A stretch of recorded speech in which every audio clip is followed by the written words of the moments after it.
শুভ দুপুর বন্ধুরা। আজকে শুক্রবার, লাঞ্চের মেনু কি নিয়ে চলে এসেছি দেখুন। আছে গরম ভাত, তার সঙ্গে রয়েছে উচ্ছে আলু ভাজা, এটা রয়েছে বেগুন ভাজা,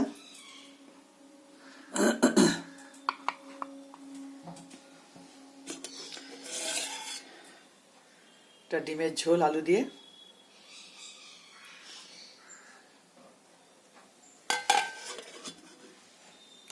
তার সঙ্গে একটু আলুর দমও করেছি।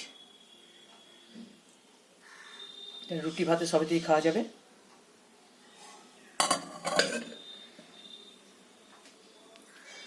আপনারা ভালো থাকবেন, সুস্থ থাকবেন। আমার রান্নাবান্না যদি আপনাদের পছন্দ হয়, লাইক, শেয়ার, সাবস্ক্রাইব করবেন।